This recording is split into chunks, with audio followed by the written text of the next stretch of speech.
Hey, everybody. Good morning. Greetings, salutations. It is The Drive. Devin, Dixon. Got my boy, Paulie Ratliff. TA pushing all the buttons today, keeping us in line.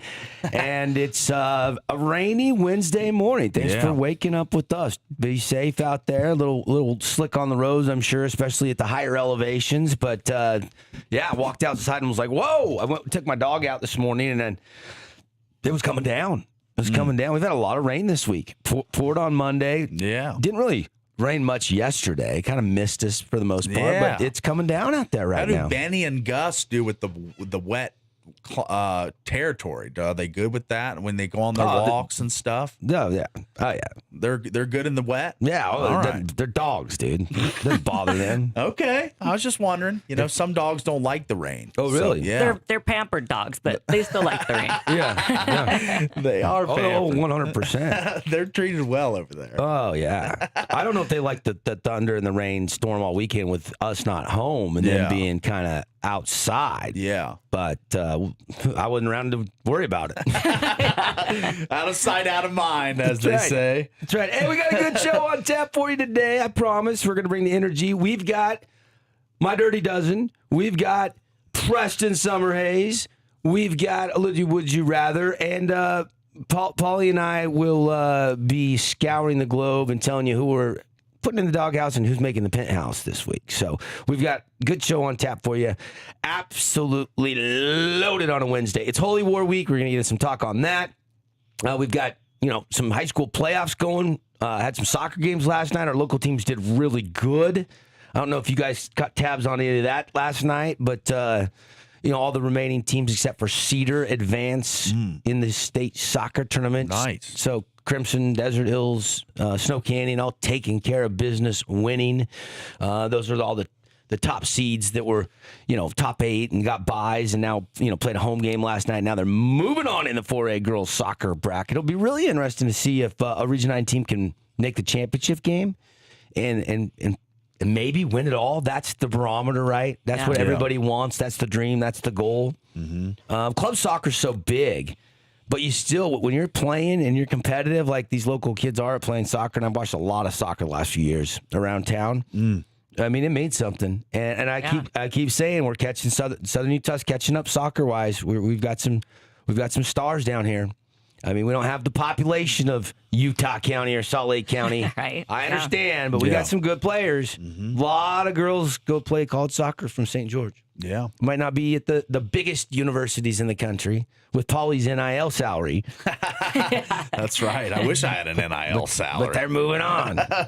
What do you mean? We're paying you for your name, image, and likeness around here. You're right. Yeah, that is true. Yeah. That is true. Yeah. This voice right here.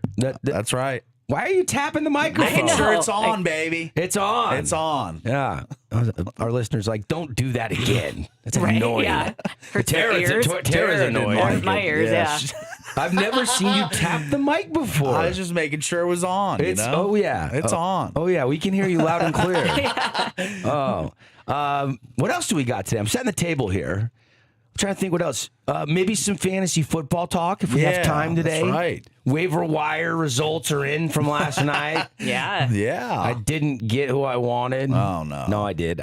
Oh, nice. All right. I picked up. I couldn't believe in one of my leagues that you guys are in that Boutte was on the wire. Oh, wow. Yeah. Oh, was he really? He was sitting on the wire. Could have had the Drake May Boutte stack, buddy. Dang it. He was just sitting there. I'm like, how does nobody have him on their roster? Amazing. Yeah, I was mining. I'm actually kind of mad about that. So I picked him up. I didn't even bid anything. There you go. I'll trade you CD Lamb for him. Done. CD's coming back this week, buddy. Yeah, CD will be He's coming back. We're hoping. That would have been a good trade like 4 weeks ago. Now I'm not joking sure. because Paul's been trying to get me to trade him for like the last couple of weeks. Yeah, I have. But I haven't thrown So out that any was more of a dig at Paul. I was like, I'll trade him to Devin, but I'm not getting rid of him. I've offered some low balls in trade markets, and no one's really respected my offers. So because they're not respectable offers. I'm just gonna stop making offers and just take Dude, my lumps. I threw out what I thought was a very reasonable offer. Everyone just rejects And they everything. It's rejects no everything, fun. yeah. It's no fun. I threw out Kenneth Walker and Jordan Addison Okay. for Drake May.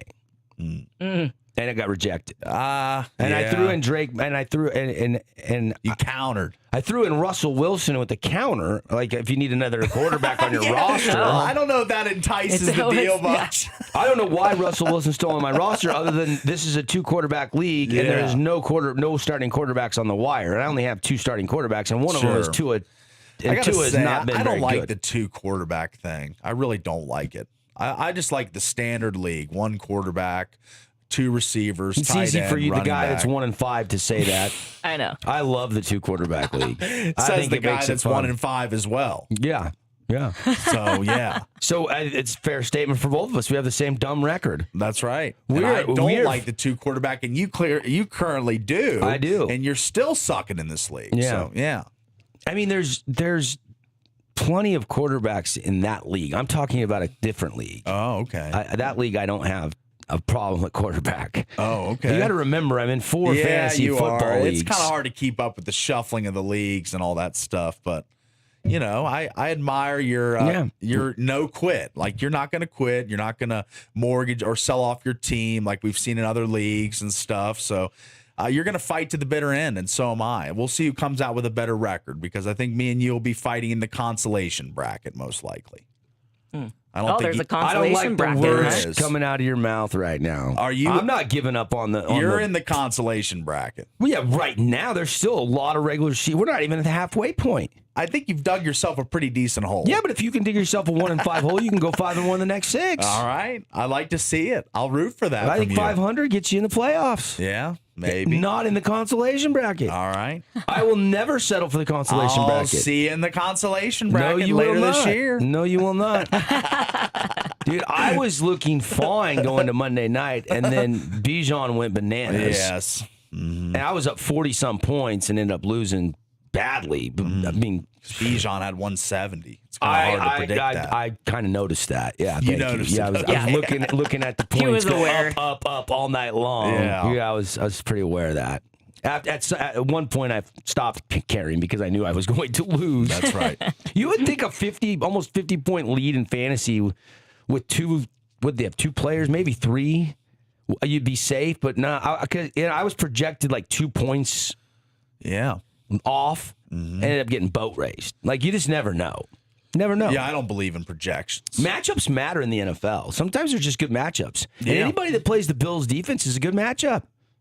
That Bills defense is not a championship defense. It's bad. Yeah. Yeah, not. It's not good. Penix looks as good as he's looked all year. Drake May looked good the week before. 100%. Against the same defense. 100%. So, yeah, they got their issues. I'm sorry, Brother Dale. But I'm sorry, Cam. I'm sorry, Steve. I'm sorry to all my Bills fans that I know. Bills Mafia. The Bills are not circling the wagon celebrating the They're Super not Bowl going to be trophy this jumping year. on those folding tables and stuff Their this defense year. isn't good enough. Yeah, and it's you not. can't just go make your defense good in week 6, 7, We and still 8. got the trade deadline. They You could can add do some some pieces. things. Yeah, you could add some pieces if you want to sell off future picks. You could. They could.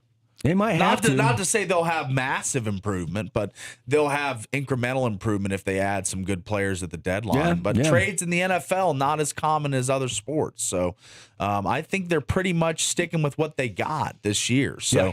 I think this is going to be kind of a running theme with the Bills all year long. Is they may be able to score with everybody, but can they stop anybody? That's the question. kind of the morning pulse in sports. Yeah, I like the pulse. Dodgers to me look unbeatable. Is that a fair statement this morning? I don't know. Someone in the studio saw it. You picked them. I did. I know, and I picked the Mariners, and we're very much both alive. That's right. And they're both 2-0 going back home. Yes. Yeah. Like, anybody have that on Paulie's bingo card? Like, both road teams would sweep the first 2 games of the championship series in the American and National League. It's I didn't super have that. interesting. No, I didn't have that either. But And look, Yamamoto last night, I mean, it ended up being a 5-1 Dodgers win.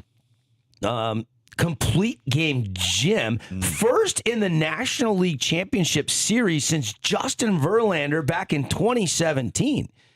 Okay, you don't see complete games. I mean, obviously, the American League Series is screwy for Seattle's pitching staff because they had to play basically 2 baseball games to get to it. And so their pitching got all ski wonkers. They're pitching guys on short rest and quicker hooks. But a fresh Yamamoto goes the distance last night, and it had been 8 years since somebody did that. And then you had Blake Snell and what he did on Monday, and they have 17 innings pitched. They've given up 4 Brewer hits in the first 2 games, 1 run, and 17 strikeouts. And guess how many walks? Not 1 many. walk. Yeah. They've 1 free pass between Snell and Yamamoto. That's pretty impressive. That is. I mean, there's a little bit of a theme here. Pitching matters in the postseason. You know, Seattle's pitching has been great. Timely hitting with that 10-3 win. You know, they had the off day yesterday traveling back for game 3 tonight in Seattle. That's a 6 o'clock Mountain first pitch. Yes. There you go. Whew. We're excited. I'm dialed. You're dialed. I'm dialed. You're not going to be grilling and Nope. just half watching the game nope. tonight? Wife's in charge of food tonight. There you Nice. go. Or You're locked ordering in. pizza. I don't know. Yeah. We're not overthinking that one. Okay. I'm locked in. 6 o'clock tonight. Yeah. Let's go Mariners. But right now, Mariners and Dodgers commanding lead look like a collision course. But I don't want to rush. I don't want to jinx anything. This is about the only time of year I get really superstitious. And Great. All right. So you're not Just washing so your you- underwear and socks well, no, or something? I'm not. Like, I'm not kidding. that crazy. I respect you too much, Tara. I wouldn't put you. Now, I mean, He doesn't care about me, but Yeah, he cares about you. But me. Yeah. look, I have pride in my hygiene. I will. Let's just leave it at that. I mean, Okay. I don't want to. I shower twice a day. All right. I take a shower most There you days go. twice a day. Like I'm Nice. I don't like. There's not a day that goes by that I don't shower. Okay. All right, just you for the sound like record. you're making that very firm. Yeah. But Yeah. all right. Okay. So we don't have to go down that road ever It's again. been We can noted. leave that Yeah. alone. It's I think been she was noted. just kidding. I think she was just kidding. Well, no, like there's other things that you can do to be superstitious Yeah. that don't involve personal hygiene. That's right. I get that. Yeah. Yeah. Like, I'm not even, it's not even a clothing. It's not even, it's just, it's words. It's almost just like, I just don't don't- want to say, That they got it. right. Yeah. Yeah. And I don't want you to say it either. So don't be careful with what you say. Oh.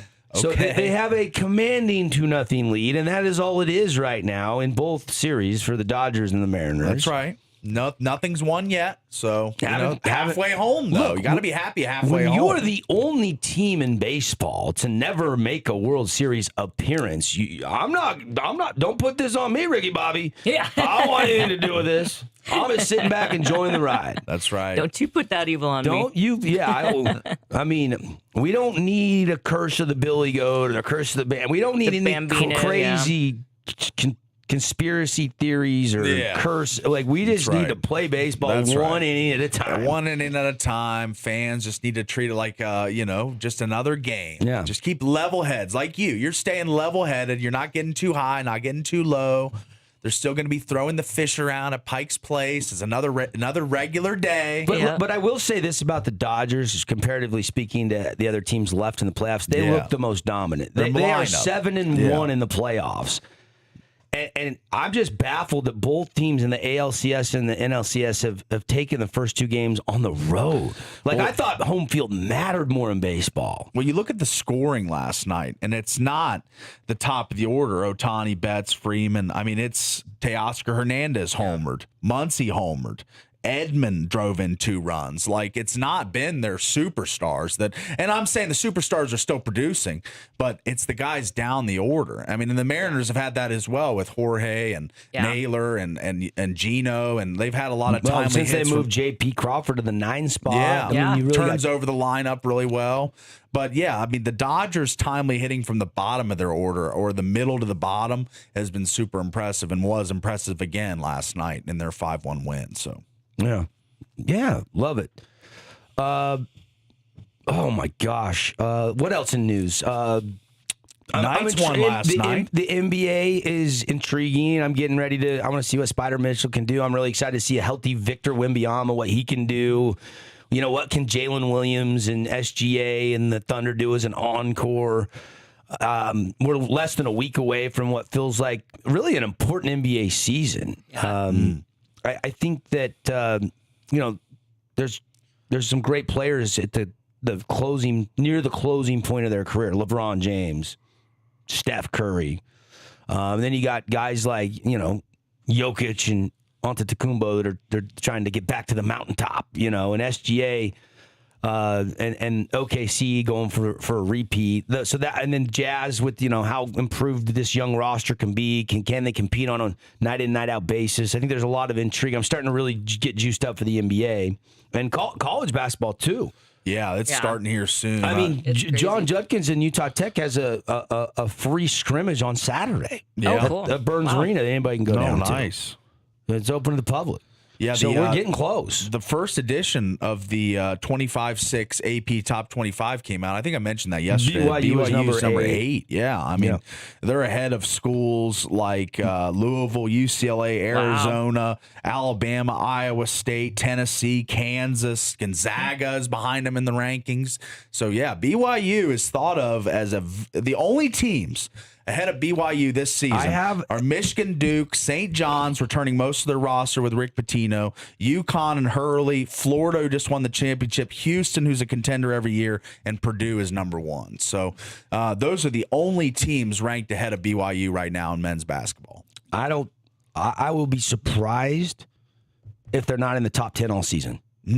I think it's going to be that kind of expectation. Yeah. And that the expectation. That roster, but this November is hard. But you got don't Villanova, know. You've got UConn, you've got Wisconsin, you've got all these big games. So I don't know. I mean, I think it's going to be a perilous stretch to try and go undefeated through November.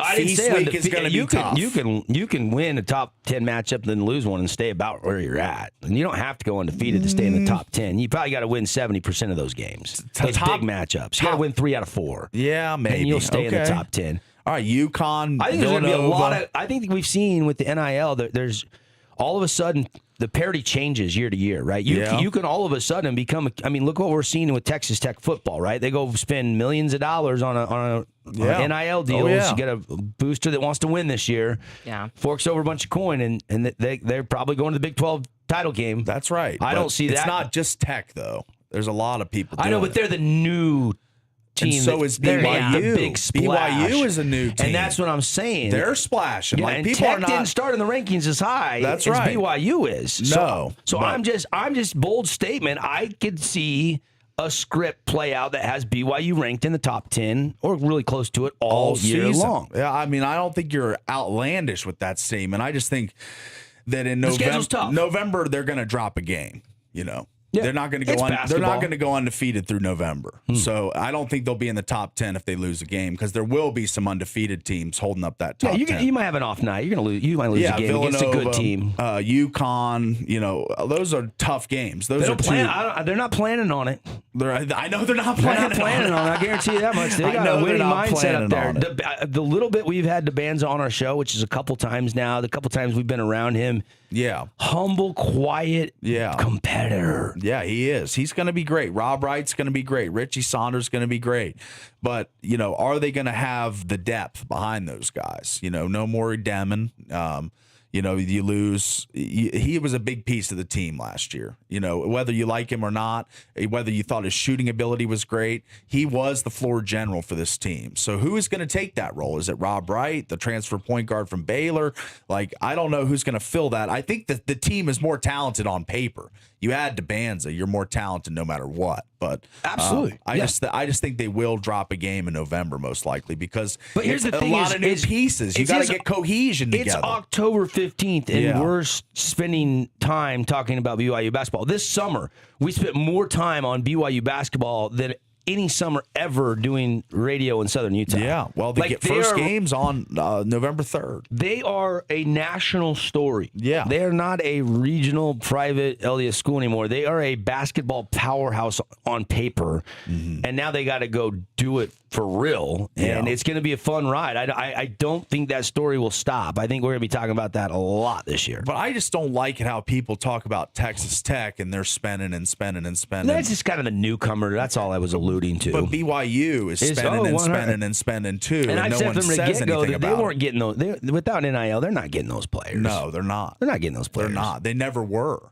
No. Before NIL, they never were getting these level of player. So that's the thing. Like, it's just the elephant in the room. Like, BYU fans don't like talking about it, and Utah fans don't, because it seems like BYU is taking the step above Utah as far as the NIL spending goes by 3 or 4 stratospheres now. It feels that way. It does. I haven't just seen the level numbers. of player, just the level of player that's coming in. So you can just look at the star rankings and know that they're pulling some really talented players, and they're not doing it by just offering their campus. So I don't know. No, good stuff. Good stuff. Couple other things. The pulse this morning on sports. Some good hockey games last night. Yeah. Paulie was living up to his nickname yesterday. Yeah. He gave out a 3-teamer. He nearly had it. You lost it in the third leg in overtime. I did. Unfortunately, the Kraken Coulda went sold either me way. down the river. No, Tara. You jinxed it. We just talked about this. Hey. Okay. Hey, Yeah. Did I jinx it? I mean, I don't think. I went with the it team I went to thought would overtime, win. The but Canadians are good, though. They But got a point. They got a point. The Caps win 3-2, and the Knights win 4-2. So, yeah, it was 2 out of 3. Jack had 2 goals Yeah. last night. Hurdle had a goal, I think, last night. We had some company in town, so we were socializing, and then I had the game on at the very end, but I didn't really watch much of the Knights game last night. I had the baseball on most of the night. Yeah, 2 from the got Flames started out hot. We're up 2-0. The Knights stormed back and scored 4 unanswered. So, yeah. Good game. I'm usually not worried about the Knights scoring goals. Yeah. It's been on the other side of the ice that I'm a little bit worried about. Sure. Yeah. I want to see a little bit better defense. And goaltending, I think, is an issue for them early, though. So we'll see. Aiden Hill and Schmidt played last night, right?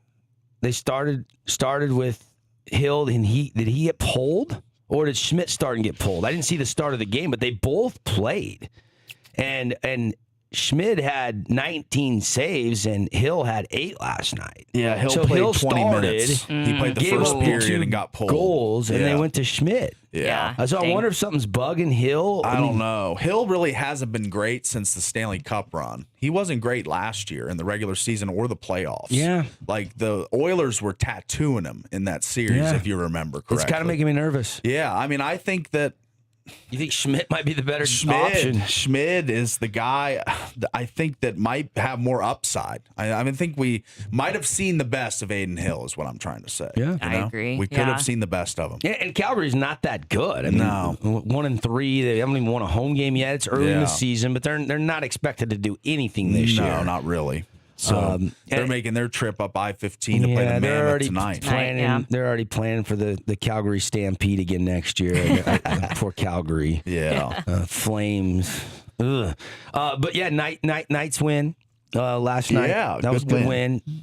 So Caps win. That was a good game against Tampa Bay. Yeah. That went to overtime. I Yeah. saw the scary stat, the score first stat in hockey. They always flash that when a team scores first, they're 25-2-0 or whatever. And I think the Lightning were 25-6-3 over the last 4 years or 3 years, whatever the stat was in the time parameter. But the Caps somehow stormed back and won in overtime. It was a beautiful overtime goal right at the net front by a defenseman sneaking up into the rush. So Yeah. I love that. And they got a win, a big win. But Ovi still knocking on the door of 900. He's 3 away, and he's yet to get one this season. I'm hoping he gets one in our next game. We'll see. We'll see. Trying to think of anything else. People are talking about waking up at work or around the water cooler when you get to the office. Yeah. I mean, Dodgers win. This Calipari story, we'll circle back to that. He said he'll retire before college basketball becomes, basically the word he used was transactional. Yeah. So that's a big story out there making headlines this morning. Yeah, there was a lot of guys we've seen preemptively step down. Jay Wright, Tony Bennett, Bruce Pearl, Jim Larinaga, just some names of the past few years. And Calipari says he could join the mix if college basketball becomes transactional. Like you said, the quote was, "I want to help 25 to 30 more families. The only way you can do that is to be transformational as a coach. If you're not, you're transactional. If I become transactional, I'm going to pay you this to do that and that, then I don't want to do this anymore. I don't need to. So Calipari, who's always been thought of in the non-NIL era as a dirty recruiter, at UMass, he got Camby there. And like, there was all those things, the Derrick Rose SAT that someone else took for him. There was a lot of things Calipari maneuvered the system to get star players. But now you figure in the NIL era that Calipari would love it. He can play players now legally. But even he's getting towards having his wits end with this stuff. Like, there needs to be a cap. There needs to be a cap. I know revenue sharing's coming in, but I heard an interview with a coach just the other day that there'll be revenue sharing for every school, whatever. But then everyone's going to put on top of that from their collectives. So it's not going to be fair ever unless there is a legitimate NIL salary cap. So, that's the direction they've got to go. They got to go. We've opened Pandora's later. box. I think that they just didn't know what they were doing when they started this years ago. And I remember when we first started the show, I loved it, seeing the kids with the Lambos and the private jet deals. But really nowadays, like, I kind of prescribe more to your theory. Like at Utah, when they all got the trucks and the walk-ons didn't, that was your big sticking point. You were like, and the walk-ons didn't get them. How come the walk-ons didn't get them? And I was like, dude, they're not scholarship players. Like, it's for the scholarship guys. And you got to have equity in this NIL thing. I think that some guys are just making way too much, and there's certain guys making way too little, and it creates locker room animosity as 100%. Well. So that's why I've always thought that it should be, put aside, fair, equitable. Yeah, the center should get as much as the quarterback, or close. Yeah, you shouldn't have Caleb Williams living off campus in a $5,000 a month rent spot, and then the starting guard is living on campus in a dorm. It just doesn't make much sense to me anymore. Yeah. But so that's what's going on. We're going to take a break. We got Preston Summerhays coming up. He's going to join us. He's set to join us here 7:30. So we're going to get to that break. We're going to come back. Preston Summerhays, really excited. We told you the other day when Patrick Manning, managing partner Black Desert, was in, that he was one of the 4 local Utah up-and-coming golfers that was given a sponsor exemption. Mm-hmm. He's made some PGA starts. He's made some Korn Ferry starts. He's now professional. He's chasing his PGA card, and this is a big step in that process. So we're going to chat with him. It's going to be fun. We'll have that when we come back to the Findlay Hyundai Studios.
St. George for the past 20 plus years. If you're still listening, thank you. If you didn't know this, I love golf, and we got the Black Desert Tournament again. The PGA Tour is in Utah again.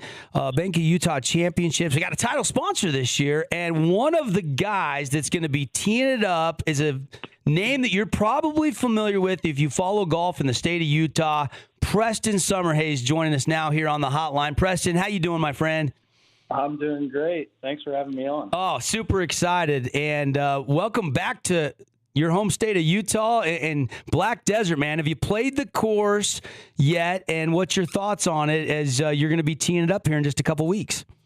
Yeah, so I have not played the course yet, but I've had a decent amount of people that I've talked to that have played it, and I know that it's got to be an exceptional course. I mean, the PGA Tour up until last year hadn't hosted a tour event in Utah for 60 years. So I know for them to bring it back to Utah, it's got to be a phenomenal course. And I'm really excited to get out there and get my first look at it. Preston Summerhays, native of Farmington, Utah. Boyd's his dad, obviously, Oklahoma State. Danny's his uncle. The Summerhays family just graduated from ASU. Already made 10 PGA Tour starts. The 2019 U.S. Junior Amateur Champion hanging out with us here on the show. Preston, what was it like? Take me behind the scenes when you found out you were getting a sponsor exemption to play at Black Desert in Utah, man. I mean, take me through that. It had to be pretty exciting. Yeah, you know what? I honestly wasn't expecting the call. I was in California on a little trip with my girlfriend, and I suddenly got a call from the tournament director saying that I got the exemption. And, it was kind of out of the blue, but once I heard that I was going to be teeing it up at Black Desert, I just got really grateful. I'm really excited, especially to be, playing in Utah, kind of my home state, and in front of friends and family. I'm just very grateful for this opportunity. Now, you played in the Korn Ferry Tour, the Utah Championship, I think 2 or 3 times, right? Probably 3 times at this point. Yeah. Does that prep you for this? I mean, it's different, right? That's Korn Ferry. This is PGA Tour. It's the wraparound season. It's a course you haven't played yet, but that's got to help you in some ways. Obviously, playing collegiate golf at the level you played at has to help you for this as well, and then 10 starts on the tour. But, where's the excitement level, and what do you do when you get the call? Do you go grind harder, or what's been the workload since you got the call? It's kind of I wouldn't say so much work harder.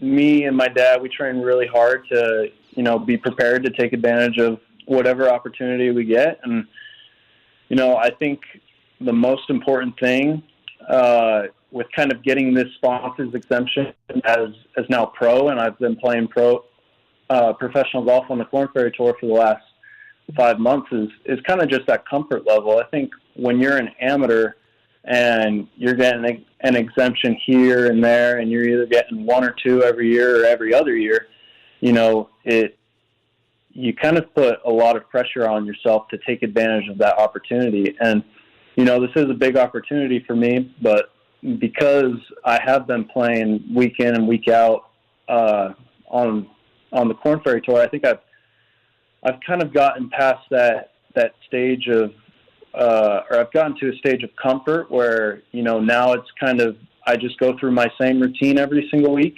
and, do whatever I need to do to prep for a specific tournament. But I think because I've gotten a lot of reps, it's definitely going to help me feel more comfortable out there next week. Yeah, I mean, you've played in 2 U.S. Opens, and you've made some cuts on the tour, and you've made some top. I think you have 2 top 10 finishes on the Korn Ferry Tour. So, yeah. But this is kind of one of, look at Matt McCarty, who won at Black Desert last year, and look at the season he had. I'm sure you let your mind wander what it would be like if you got an exemption and turned it into a win on a PGA Tour event. I'm sure you went down that road in your mind, at least, right? Oh, I go down that rabbit hole every single day. I mean, I honestly think that's one of my strengths is, just being able to visualize good things, playing well on the big stage. And yes, I've gone down that rabbit hole. I know Matt McCarty, he got he got on the tour through that promotions, winning 3 times on the Corn Ferry, wins at Black Desert, and it catapults his career. So I definitely see myself in something special next week, and just take advantage of my opportunity. Black Desert, Southern Utah, get ready. Preston Summerhays, one of 4 sponsor exemptions. There could be 1 or 2 more. There's a couple other names that I want to throw out here because you're not the only one with Utah ties to get an exemption. David Lickety just got off a mission. He's playing for Brad Sutterfield here at Utah Tech. He'll be teeing it up. Connor Howe, I'm sure you know him, and Kihei Akina. You know all these guys, don't you, Preston? Oh, yeah. Yeah, I know all these guys. I mean, I've been playing with them since we're in playing the UJGA, all across Utah. So I've played with these guys growing up for a long time. It's something that I really love about, Utah golf is, the tournaments and the sponsors, they really have deep ties to the players that grew up there. So, for me to be one of 4 exemptions, with the other 3 also being Utah guys, I think that just says a lot about Utah golf and a lot about this tournament. I'm curious. I want to go back to the family roots. I'm sure you get asked this question a lot, but I've never had you on the show before, so I'm going to ask it anyway. You come from one of the most well-known golf families, not in just the state of Utah, but probably in the country, with your dad, your uncle, even your sister now making a name for herself, youngest ever to win the U.S. Utah Amateur, like so many cool things, your grandpa too. What's it like growing up surrounded by so much golf knowledge, Preston, and the competition within your own family? Yeah, I mean, I think for me, I've always looked at it as a positive. I think some people could look at it and say, oh, your relatives have gone on to do these amazing things, and you kind of hold yourself to that standard. I've always, looked at it as a positive, where I got my dad, my uncle, Bruce, my grandpa, all of these relatives kind of in my corner, and I'm just able to get as much knowledge or information as I can possibly get out of these guys. Does that ever come with pressure? Do you have to pinch yourself and be like, okay, it's just golf. I'm just playing the game I've always been playing. Do you ever have to have a reset? You know what? I actually, that's a great question. I kind of went through that stage during college. There's a lot of pressure, especially with PGA Tour U now, to play well in college, to play well enough to get status out of college. And, there was a period for about a year and a half where I was putting way too much pressure on myself to go out there and shoot good scores. And, golf is a funny game where it seems like the harder you try, the worse you play. So it's kind of finding that balance of almost taking that energy of wanting to play good and putting it into, something more constructive like practice or process or training. So I would say I made a big shift my senior year and, putting so much pressure on myself to play well, and then start focusing on, how I can just get better each and every day. I love it. Some great advice there from the young 23-year-old Preston Summerhays. If you're a junior golfer, a parent of a junior golfer, listen. And we've seen, we've seen, the Ricky Fowlers and the Jordan Spieth and the Justin Thomases. They had to go through what you just described a lot later, even when they were tour. We even saw Zach Blair go through it a little bit there, where he kind of lost that love for the game and had to refine that love. So the fact that you're that self-aware at such a young age is very impressive, Preston. That's awesome. Thank you. I appreciate it. Who's the toughest Summerhays to beat in a family match? You got bragging rights right now at Thanksgiving? You know what? So I think one of my favorite things about being a part of the golfing family is the amount of time I get to play, practice, and spend with my dad and my siblings and my mom. I mean, every single time we're all in town together, we have the same match every single time we play. It's me and my brother Cameron against my dad and my sister Grace. And we do like a little best ball with a tiebreaker. And I'd say those two are tough to beat right now. Really? I mean, me and at our hot stretches where we win a lot of matches, but my dad and Grace have been playing well well lately. I love it. I love it. Black Desert. What do you know about the course? Have you mapped it out? Have you went and played it on the simulator yet? Like, is it a course that you think that you can go low at, Preston? It's definitely a course I think I can go low at. Some of my biggest strengths are on and around the greens, chipping and putting. And, I've always driven it pretty well. For me, kind of getting ready for this event, I think the biggest thing is just keeping my short game sharp and really getting dialed in with wedges, because I know I'm going to probably have a fair amount of wedges, and I just want to give myself as many birdie opportunities as I can. You've had success at every level, U.S. Junior Amateur Champ, 2-time Utah Amateur Champ, All-American at Arizona State. I'm just curious, now that you're where you're at, you're chasing your PGA Tour card, how have those experiences shaped your mindset as you come into this PGA start here, the 23rd through the 26th at Black Desert Resort? Yeah, that's a great question. I've been able to learn a lot through my college career. Everyone wants to, be hoisting that trophy at the end of the week. And I think that's a great thing. But for me, the way I play well is, just making sure that my preparation is good, that, all my aspects of my game are finely tuned. And I know that if I can do that and if I can prepare well, then I'm going to have a good chance at the start of the week. Preston Summerhays hanging out with us. You're going to see him. Get your tickets. Get over to Black Desert. He's going to be teeing it up. I just got word today Wyndham Clark joined the field. I know Rasmus Højgaard's playing. Zach Blair's going to be in the field. Patrick Fishburne's going to be in the field. We mentioned some of the other exemptions that are going out. Brandt Snedeker's in the field. I'm a big Brandt Snedeker fan. I love how he putts the rock. I'm trying to think of other guys in the field. It's going to be a good field, buddy. It's probably going to be not like the U.S. Open fields that you've played in, but it's still going to be a really good field, and you're going to be one of the guys teeing it up here in St. George, Utah here in a couple weeks. Yeah, I'm excited, and I think it'll be a fun week, and I hope everybody comes out and supports Utah golf, and it's going to be a great week. Good stuff, man. Good luck in the preps. I'll see you out there. Look forward to actually meeting you. I feel like I know you because I've been following your career, and I see all your dad's posts, and I've been following Gracie's career too. And obviously, I'm a big golf fan, and my kids play. Just kind of, we're not at the level of the Summerhays family, but we love playing as a family as well. And so it's been fun to kind of track you, and I can't wait to see you in person. So good luck with the prep, and thanks for carving out some time for us and being patient with us. And we'll see you in St. George here the 23rd through the 26th. Yeah, of course. I look forward to seeing you in St. George. Preston Summerhays, everybody. He's got a chance to make some noise here in St. George. We're going to give you a chance to win some tickets, so stick around. We'll tell you more about that on the other side of a timeout. It's The Drive on the Fan Sports Network.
Back, everybody. It is the Drive Show today, brought to you by Coral Canyon Golf Course. Get out and play, Coral Canyon. Get your tee times. Got to plan ahead. Peak season. I know a little overcast today, a little rain. Hopefully it clears up so you can get out and swing the sticks a little bit later on this afternoon. That would be nice. The cooler temperatures. Yeah. You know, nothing like a little fall golf in the STG. And man, oh man, with this rain, every course should be absolutely, especially if they overseeded. Some of the courses overseed, some don't have to. Everybody should be dialed in, right? Oh, it's going to be. And how good is Black Desert going to look with all this rain in a couple weeks on TV? It's going to pop. You're going to have just that beautiful green grass flowing through the lava. Slow the greens down a little bit. We are going to have a couple pair of tickets to give away. We'll let you know the details on that. That was fun having Preston Summerhays on the show. Tara, I don't know if you could tell, but I really enjoyed talking with Preston. You did, yes. And he's a good kid, man, and he can play. Yeah. He can play. It was fun hearing from him. I think he would be the kind of kid that could actually maybe get Paulie down to a 10 on a hole instead of a 12. Like, I think he's that good. He could probably help Paulie shave 2 strokes a hole. Yeah, maybe so. I mean, his dad, Boyd, is an unbelievable golf coach. Voted by his peers as one of the top 50 golf coaches in America. Oh, wow. So look, he's got, dad/swing coach that's worked with, JJ Spawn and Tony Finau, and, the list goes on and on and on. I don't even know who Boyd's working with currently and not. I'm sure he works with a lot of amateurs and a lot of players that are up and coming. But yeah, this is really going to be fun to have Preston and these other 4 Utah natives. I love what Black Desert is doing with the sponsor exemptions. Yeah. David Lickety, Connor Howe, Kihei Akina, who played last year, one away from making the cut and playing the weekend. I think he was 5 under and just ended up, that cut line ended up moving well after he'd finished. He had to sit around and kind of see if it was going to be enough, and it just ended up not being quite enough for him to play the weekend. But Lickety, man, I mean, went to Layton High School, put his golf career on hold, went and served a mission. He was, runner-up at the 2023 State Amateur. And then got to the semifinals this summer. He was the first Utah Tech player to qualify for match play at the U.S. Amateur and got to the round of 32. Wow. He's won the Southern Utah Open. He's won the Copper Rock Amateur. He's won the 2023 Glenmore Amateur. So he's got a few good wins under his belt. This kid is got nerves of steel. But this could be a whole other level for Lickety. But Brad's really excited about his talents here at Utah Tech, and he gets an opportunity to tee it up with the pros out there at Black Desert at the Bank of Utah Championship. 23rd, 24th, 25th, and the final round Sunday is the 26th of this month. So here we are on the 15th. We're getting close. Yeah, I'm excited. Very close. We're getting close, baby. Yep. Yeah. We are 8 days away from the first round. Yeah. And T-ball's flying at Black Desert. Let's go. Let's go. I can't wait. Yeah, keep listening for your chance to win some tickets. We'll probably start giving a few away next week. Maybe a Feel Good Friday. I'll be generous. But I know next week we gotta see exactly how many we've got to give away and get that all dialed in. But we will have some tickets for our listeners for a chance to win. So keep your ears on here weekdays from 7 to 9. 132 players in the field, and that was fun for me. That was fun for me talking with Preston Summerhays. A couple things. Holy War. We're going to get into some Holy War talk next hour. We're going to do a little Doghouse Penthouse. If you've never heard that segment, it's quite entertaining, at least for Paul and I to do. Mm-hmm. We also, let's see, it's not too early to start thinking about, I know we had the bye week last week, but we got the final week of the regular season. RPI reveal show for the 4A State Football Championship bracket is going to be this Saturday, live on KSL at 10 a.m. So we're going to have playoff matchups Saturday, Paulie. Yeah. I mean, we're mid-October, and we're talking about playoff brackets for 4A football. Yeah. So everybody's finishing up their games. It's Dixie and Snow Canyon Friday night. It's Pineview at Crimson. A lot of implications on that one. Region title up for grabs. Crimson trying to go undefeated. Pineview trying to get co-region champs, but have that head-to-head tiebreaker, so to speak.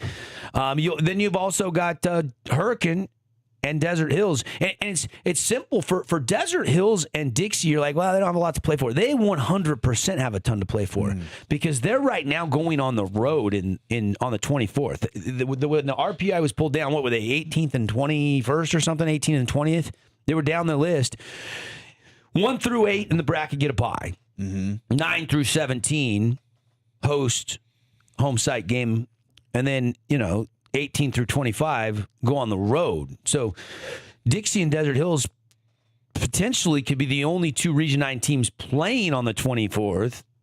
But if they could win this final game, maybe they could slide up a couple spots and get a home game. Especially Desert Hills, I think they're a couple spots higher than Dixie. Yeah. 18, right? 18. They just need to move up one spot and they would get a home game. Yeah. Yeah.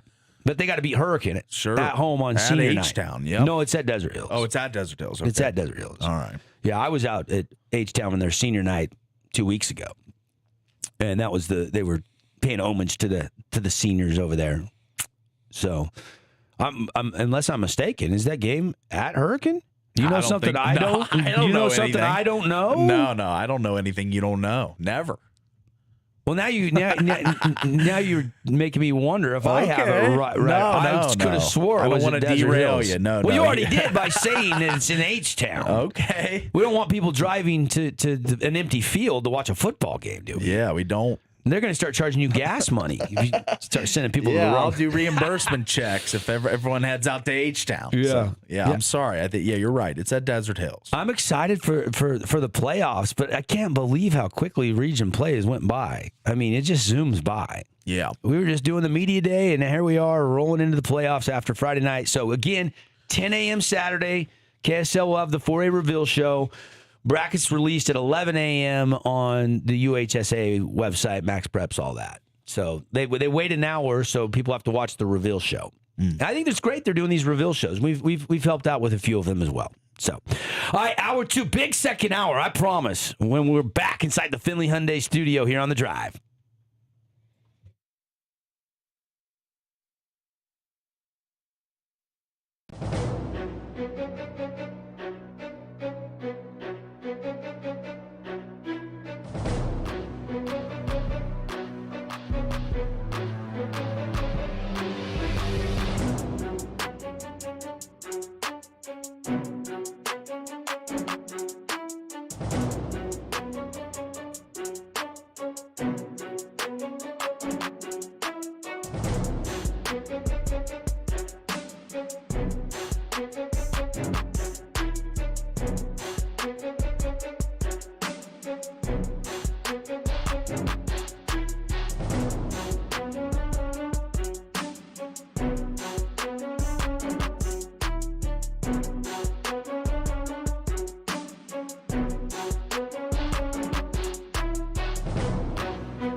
Hey, everybody. Welcome back. Devin Dixon hanging out with you. Paul Ratliff and Tara Atkin. The whole crew on a rainy Southern Utah Wednesday morning. Does it feel like fall is here with the rain? Yeah, it's feeling more like does, that. yeah, it's Hoodie chilly. weather. Yeah. I got the hoodie on today. Yeah, the hoodie's on. We all Good. got a sweater on. We do, That's yeah. right. We've been roasting in the studio, and this is the first morning where we don't feel like we have to open the door and wave it around like for airflow. That's right. We got that cool temps outside seeping into the building. It feels good in here today. If people don't believe me, look, we have fans on the Fan Sports here. Network. Right The here. We got AC's another been one. out. Yeah. It's been bad. But it feels good in here today. It does feel pretty good with the door shut. Very rare. As much hot air as we're blowing, and it still feels pretty good in That's here. right. Feels good. All right, let's have some fun here. And this is one of our set pieces we like to do from time to time, just to hit on a variety of topics. Let's do it right now.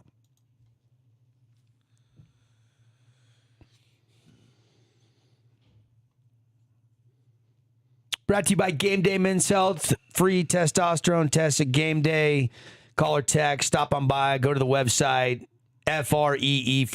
Free. Guys, you need to know your T levels. Game Day Men's Health will get those for you for free. Go check it out. Tell them the guys on the Fan Sports Network told you to stop on by. TA's got the questions today, and we'll see what we'd rather do. All right. Would you rather Getting Benson loose. Boone or Morgan Wallen? Morgan Wallen. Concert. Morgan Wallen. Whoa. Fresh off the concert, no good feel, no honeymoon period with Benson. Just go straight to Morgan. You heard me. Yeah, you didn't stutter. I know. I'm just saying, Morgan, you just fresh off this concert. You don't have any good vibes. Benson, his show, you were in the... He was tremendous. Yeah. Like, I liked it more than I thought I would. He's an Okay. entertainer. He thinks really highly of himself. but you got to if you're a superstar. Yeah. And you got to command the stage. That's and right. You got to, Front man presence. Well, yeah. He thinks she's pretty sexy. And there was probably 20,000 females in the Delta Center that agreed with him. Or maybe 15,000. Yeah. There was probably 5,000 males in the stadium, like myself. Right? No, look, I've never seen Morgan Wallen. I've actually, my wife has seen Morgan and Benson. She loved Benson Boone way more, way better Wow. concert, way Okay. more Okay. entertainment. I like Morgan's music better. Yeah. I have not seen him, so it's easy for me I to thought say. you went. I've Oh, no, never, your I sent daughter my and- wife and my daughter. That's right. Okay. Tickets were like $700, Paulie. I You know. kidding me? I know. Actually, I think I paid I got them from a buddy, and I got them for like face value. They were really good seats, but they were still $550, I think. Like, who pays $550 for a concert? I guess I do. You do. Yeah. I guess I Yeah, do. you're part of Yeah. that crew. It's just My fault, entertainment. though. I told you had to go down to the floor. Yeah. Because we went on Thursday Yeah, night. you planted that thought and we in were his up head. high, and I was like, dude, he jumps in down and interacts. You better get floor seats. Well, and it wasn't. It was a great call because it wasn't crowded down there. You could move Yeah. around. You had a great viewpoint. You couldn't sit down, but you could. I could walk right to the Toyota Club. I had my own bathroom. It was beautiful. Beautiful. That is good. Yeah. You haven't answered the question yet, Paul. I don't know much of Boone, so I'll be on Wallen as well. Yeah. I know a few of Benson's hits, but I don't know. I know a lot more Morgan Wallen He songs. came to St. George and played at the Cox about, 4 years ago? And I remember two of my daughters went to the show here in town, and it was standing room only. And he hadn't even really blown up yet, right? Yeah.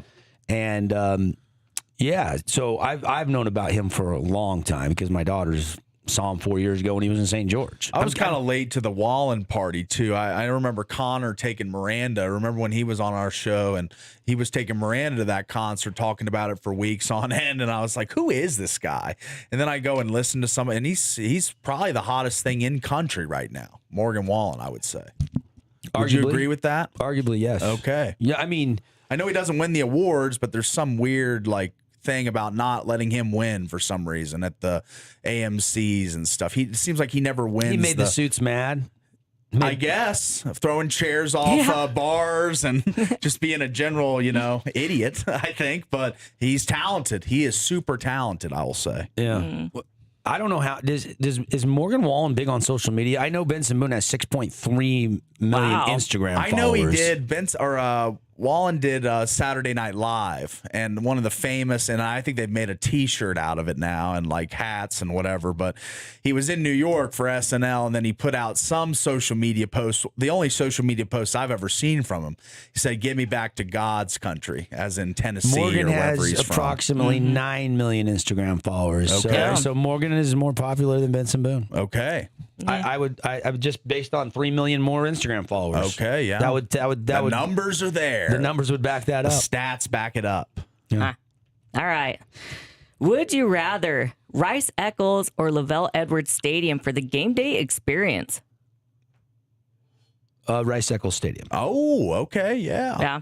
Yeah. For the game experience, I think for the game day experience leading up to it, I would pick Lavelle Edwards Stadium. Oh, But I don't like. Last time I went to Lavelle Edwards Stadium, I'm literally just sitting on a bleacher. They don't have chair backs. At least Rice Eccles, I can find a chair back. Mm-hmm. I'm thinking of comfort in the stands. I'm thinking of more of the tailgate environment That's pregame. probably better Yeah. at Utah. Going from bat to different little tailgates, walking around the parking lot. Like I think I'd like the Utah tailgate and pregame experience more. But I think I agree with you. Well, you don't like the game day, What like I love sitting about in. what I love about BYU is they do all that and they do it without liquid courage. I know, which I think is impressive. super impressive. They have one of the most raucous environments without alcohol. 100%, which I think goes. I think that needs to count for something. It does count for something in my book. I don't know about everyone else's, but I think they have one of the best like night game. Like even though night games, everyone always like, I love college football night games. Like all my fraternity brothers used to say that, and I'm like, and then people ask them why, and you're like, oh, you can drink all day to get ready for the game, you know, and like those 10 a.m. or those noon starts East Coast time were always dreaded because you party the night before, you wake up early, you got to get out to the tailgate lots, but when you had a night game, it was an excuse for anybody and everybody to just keep drinking all day.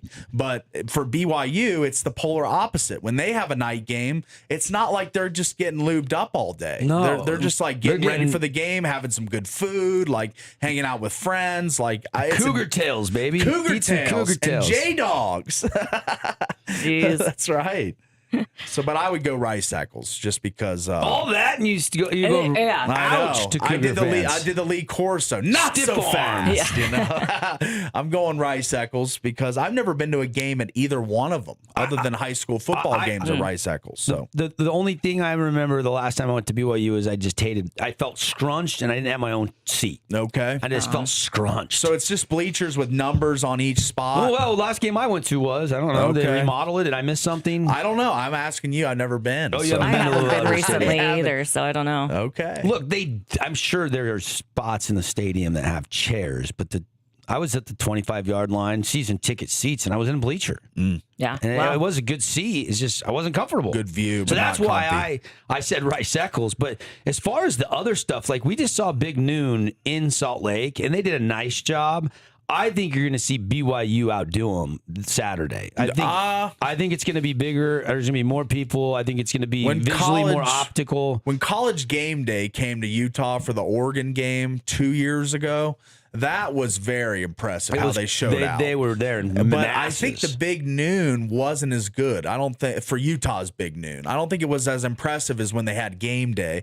But I think BYU, who's had Big Noon before and they showed out great then, I think they're going to show out really great this week too. So yeah, I agree with you. I think the Big Noon crowd will be popping for the Good. Cougars. And yeah. look, it was popping at Rice Eccles. I'm not discounting that they didn't. They show were lining up. up Yeah. at 4 a.m. or whatever. I just think it's going to be even bigger because it's Utah it's a holy versus war, BYU. yeah. You're going to get everybody wanting to be part of the festivities on both sides. That's right. And a lot of people are going to enjoy the game day festivities because they're probably not going to find a ticket to go to the game. Not everybody's going to be able to afford to go to that game. Yeah. A lot of people are going to have to watch it on TV. There's only what 70,000 seats or so in Lavelle Edwards Stadium, Paulie? Yeah. Check exactly how many seats are in Lavelle Edwards Stadium, but I the think cheapest 62,000 or something. Yeah. The cheapest ticket yesterday was like what, $400 just to get into the nosebleeds? Like the nosebleeds. I think he said 800. 800, yeah. Per ticket or for Per a pair? ticket, yeah, per So ticket. 800 was the cheapest. 800 was the cheapest just to get in the building, just to be on the top couple rows. So, yeah. And is that on StubHub or Ticketmaster? That was Ticketmaster I was looking at. And I don't support Ticketmaster anymore. I'm a TickPick guy. So let me check their prices. Because I've been referring all my friends to TickPick. And I think I referred you to it. Didn't you use it for Benson Boone or no? Yeah, that's right, buddy. I did. It was just a little bit cheaper. Yeah, that's right. I compared. I like the that. funny thing about it was, though, is I couldn't figure out how to get my, they email you the tickets the and it's digital. And I'm ticket or like, whatever. why are they not showing up? It was in my SeatGeek account. Oh, yeah. You have to log into that. Because that's who Delta Center must partner with and the Right. tickets go through. Okay. And it took me about half an hour to figure it out. I'm like, how come where are they at? I'm trying to put them in my wallet so I know where they're at. All right. Yeah, right anyway, now, I finally the cheapest figured it out. is section 126, row 30, and the view on it looks pretty rough. But on TickPick, you could get it for $348. Oh, okay. So a little more economical on TickPick than StubHub or Ticketmaster that I was looking at the other day. So. Yeah. Okay. Ronald won tickets to the Holy War on the show yesterday. I know. Ronald's fired up. Yeah, he's ready to go. He's driving up early for Big Noon. That's right. That's right. He won the lottery right there. That was great. That's a big win. Yep. For real. Everywhere I was going yesterday, people were like, "Hey, who you got in the game? What's your prediction?" Most people were like, "Who you think's gonna win?" Like people want to know who I had, and I'm like, I haven't made a decision on my pick yet. It's a tough one. I mean, I see the line, which is an interesting line. Utah by 3.5. I look at the schedule. I don't see any signature wins for BYU. They're winning. Not big one, They're undefeated. Yeah. But like Their real beating West schedule starts Virginia now. and beating Right. Arizona in overtime, they haven't really been tested like they will be in the Holy War. Yeah. Utah's played a really good team and came up short. I understand that in Texas Tech, but Texas Tech's beating everybody. Yep. And they're legit. And BYU still got to play Texas Tech. 100%. So we'll see that game. The So loser of this game can probably kiss their Big 12 title game chances goodbye. Goodbye. I would say so. Yeah. Utah definitely with 2 conference losses will probably be out of the mix. But BYU, if they lose, they could probably still save face. And if they're able to pull the Tech upset or able to beat Iowa State on the road, some of the tougher games that still are on the schedule, I think they still have a shot if they lose. But Utah would be out with 2 losses. They'd be chasing the top from then.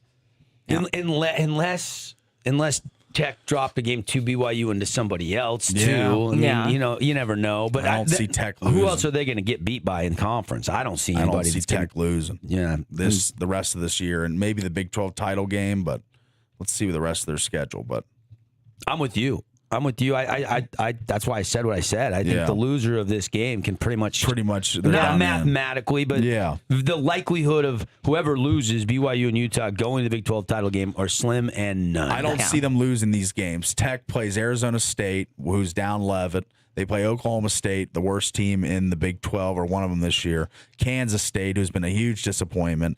BYU, they get them at home, too, in Lubbock, Texas. Yeah. And then UCF in West Virginia. I see Tech running the table. Yeah, I agree. Good stuff. All right, moving on. All right. We were long-winded on that one. Whoa. Yeah. Holy war That's talk, all right. baby. Would you rather, and this one's for you, Double, the Dodgers or the Brewers to face the M's in the World Series? I want best on best. Oh, You do, so you want interesting. Dodgers. Most likely. If they're the best and they win the National League Championship Series, I want best on best. Yeah. All right. Okay.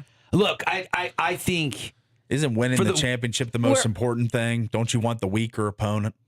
Win your first I like trip. the best on best. Okay. To be the best, you got to beat don't the best. you think that Well, if the Cal best loses Raleigh- along the way, you just play who you play, you know? Yeah. Look, whoever the best team is and wins that series is who will play. Best All on right. best. All right. Yeah, I mean, if the Brewers beat the Dodgers, they're the best. Are you saying if the Brewers can't come back and beat the Dodgers, they're not the best? Right. They would deserve to be. They would beat the Dodgers just to get to the World Series. Like they're in a hole. I understand that, but I want best on best. All right. And the star power is Dodgers Mariners because you've now got some Mariners that are. becoming Cal household Raleigh is now names. big Cal following. Raleigh is now a superstar. Right. Julio Rodriguez it was already a budding superstar. Got that long deal. Yeah. team friendly it looks now. You have Naylor, you have Gino that you've added at the deadline. You have this formidable. It's not a lot of people don't know about our 26-year-old Munoz unless they're baseball diehards and they watch a lot of baseball and follow it closely or do fantasy baseball. A lot of people don't know that how good he's been as our closer, Senor Smoke. Yeah, exactly. Yeah. I like that nickname. I do too. I like that. Well, he's from Mexico. Yeah, exactly. It's Senor. great. The Mariners have some good nicknames, They though. do. Senior Smoke and Big Dumper. And They got some good ones for sure. King Yeah. Felix, he was my favorite with the gold crowns in the crowd. I love that. I've liked them baseball really since I moved here because you root for them, so I just kind of hope to see them do well. But they've always been those lovable losers, so I just hope that they break Not through. always. We had a couple years with 2000, Griffey, whatever, 95, early 2000s, but 2001 season. Really, yeah, but the Robinson Cano era was terrible. Like they've just had some rough times in Seattle, so I want to see them win this. Yeah, Jerry's been there 10 years now? Has DePoto been there 10 years? Jerry He DePoto? was the one who gave out the Cano contract, I think, for sure. I mean, look. So he's had his good and bad moments. I'm just saying this is a great moment for them, and they need to seize it because not every time do you get to the Final Four. Yeah. I mean, when you get there, you got to win. Yeah, That's what I no always question. say. No question. Because you're not guaranteed a return trip. I mean, if it's Mariners Brewers, I think Mariners probably are pick 'em or slightly favored. If it's Dodgers Mariners are going to be an underdog. Correct. yeah. So I know what you're trying to do. You're trying to trap me into saying you want the Brewers because they look easier to beat. But No. look, I want a No, we were just champion. I want a wondering. championship, but I want No, best on you best. weren't. I was trying to trap He him was into trying to that. trap me. I was trying Not to you, trap Jared. him. No. Well, this was my question. I was just wondering. I'm like, I want What would best- you prefer? I want best on best. Best Yeah. on best. I like he wants Shohei and Yamamoto and all those boys. All right. It might be a low scoring series. Could be. yeah. If Seattle's pitching and the Dodgers pitching so far in the championship series are any indication, it could be and if Seattle can get Wu back to at least pitch one game, how big is that going to be if he looks great? Yeah. Because they're down a guy right now. Ooh, They're down a yeah. starter. Need Wu back. And they're planning on him kind of coming back, right? If they make it. I'm hoping he pitches game 4. Oh, okay. Yeah. So Like, I soon. don't think Dan Wilson has announced his game 4 starter yet, has he? I didn't check that this morning. I'll check that. Okay. All right, where are we going next? All right. Would you rather Drake May or Jaden Daniels? That's a great question, actually. You froze me there with that one. Because I still think I'm going Jaden Daniels. But I think the gap this year is closing, and Yeah. longevity-wise and organizational-wise and team-wise. Who's to say Drake May won't have more success, maybe win more rings? I don't know. They're both young. They're both in their second season. But Drake is throwing dimes this season. Yeah. But I still think Rookie of the year, I still think NFC Championship what appearance. Jaden Daniels has done. I was very impressed with the simulator stuff that Jaden did. That's right, I hadn't the heard VR. I hadn't heard anybody doing that in college except for Jaden Daniels. That's right. When he was at LSU, he's in the simulator. And when he fumbled, When he gets to Washington, he's got his OC before practice starts 2 hours before, and they're running through scenarios and plays. Like That's right. To me, that's the separation and the preparation that makes him special. That's and a I know Russ Russell quote. Wilson used to say that a lot. And it's always stuck with me. And I love that quote. you love that one. Yeah, it did I not like work that out one for too, him kinda. in New York right now. It's a good little rhyming thing. I like that. It's good. But yeah, I think it's Jaden Daniels still. I think everyone's getting a little overzealous with Drake May. I know he's had a good year, but what did he do in the playoffs last year? He wasn't there. That's right. So He's on a bad team. That's They're right. better And- this year, though. And the Commanders were a 4-win team before Jaden came. So and that's the kicker. that's the and if we look at the that's- upside, like continuing forward. Jaden. Well, He's more I athletically disagree. talented. I like Oh, the come Patriots. I like the Patriots defense a little bit more than Washington's defense This is a right now. quarterback question, not a team question. I know, but But it goes hand in to hand. put up Do it like this. You stats. put Jaden Daniels on the Titans. You put Drake May on the Titans. Who's better? Jaden Daniels. Easily. That's what you got to do. You can't take their teams that they're on now. That doesn't make it a comparable playing field. That's a very huge part of it. It's a team sport. I get it, but if you put the guys on the same team, that's the way you do this. That's the way you determine who could be better for that team. You don't get to make up rules. Don't you think Jaden misses Terry McLaurin in the lineup? He's missing a lot of guys right now. You got to have the right pieces around you. Like, I look at who Drake... Booty? Yeah. I get it, but the NFC Championship run last year was Terry and Olamide Zaccheaus. This guy, nobody even knew his name a year ago, and he's now getting picked up in fantasy football leagues left and right because of Drake May. Like, I know it's not as... I'm still going Jaden Daniels for some of the same reasons as you, but I'm saying it's a lot closer this season than it was last season. Drake May has impressed me. I watched his throws on Sunday. Go back and watch his touchdown passes. The window that he's putting the ball into, the needle. The accuracy and tight coverage and the trust he's showing his receivers is special. Not a lot of guys can do that in their second year. Look at her just staring. She just thinks that all your points are great, because she's a Drake May fan. She's in the case. She's in the tank for What it. are Jaden Daniels' You're a stats Daniels this year? fan. What are his stats this year? He was just hurt this season? 2 games. He was hurt 2 games. Okay. So his stats aren't going to be as good as May's, but you can't just box score breakdown everything. There's stuff that is done outside the stat book. But you always talk about being injury prone and stuff too, and he's already been hurt for 2 games. So if we look at the upside continuing forward, he's going to continue to have to dodge big hits. How come Drake May didn't win Rookie of the Year then? Because Jaden Daniels was on a crappy team. Was better. How about that? Okay. Yeah. That was Put up last the best year. rookie season that maybe was ever. last year. We're talking about this year and moving up. Okay. If you redrafted that quarterback class, it'd still be Daniels 1. Or it'd be ahead of Williams, and he'd be number 1. But May might be ahead of Caleb too. I think May is maybe the second guy. I mean, that's why I put him in. It wasn't Jaden Caleb for a reason. It was Jaden Drake, because Drake is playing better than Caleb right now. Yeah. So, well, it was interesting. I was listening to Mel Kiper, and he was breaking down quarterbacks in the NFL on how many college games they played. Mm-hmm. And all the quarterbacks that are playing the best played in college played longer. 35, 45, 55, 60 college football games. Exactly. Yeah. You know, Jackson Dart played a lot of college football games. Yeah. You know, Jalen Hurts did. And then you look at some of the other guys, like Mitch Trubisky played like a season in college and then went to the pros and did nothing. Because they want to go out when their stock's the highest. And he went early and struggled. And that's the thing with like Texas football. You know, Eli and Peyton played a lot of college games. Arch Manning would be foolish to go into the NFL draft. He needs more time in college. You're coming into you started 2 meaningless football games, and now you're supposed to come in, win the Heisman, and beat Ohio State right out of the gate. It's not. He needs experience. He does, and he got thrown under the bus and took a lot of heat. I think Arch Manning's still going to be good. Remember, I was saying we got to be patient with Arch. I'm on the opposite side. I don't think he's very good. But what's he going to be like when he gets 35 starts under his belt? He's got, 7 college starts? Yeah, but he's been not very good in most all of them.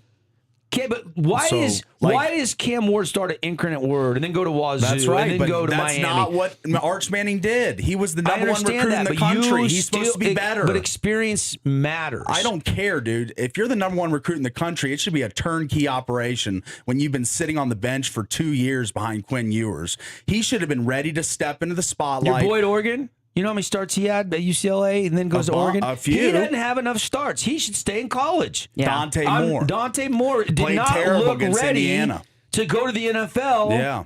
Okay, played great against Penn State. I mean, you're going to get inconsistency with these young quarterbacks. That's my point. That's all I'm not trying to. But Arch isn't inconsistent. He's been bad like the whole year. He just won the Red River Shootout. I know, but Mateer was hurt. But the Red River Shootout. I get it. Mateer was playing off of a surgically repaired hand like 17 days ago. I know.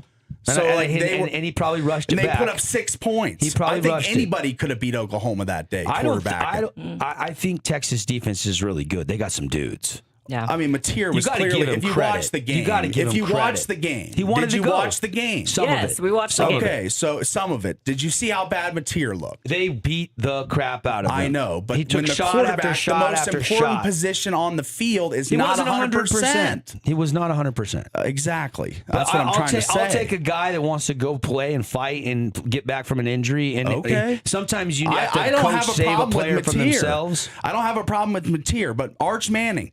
21 to 27, 166 yards, not even 200 yards passing.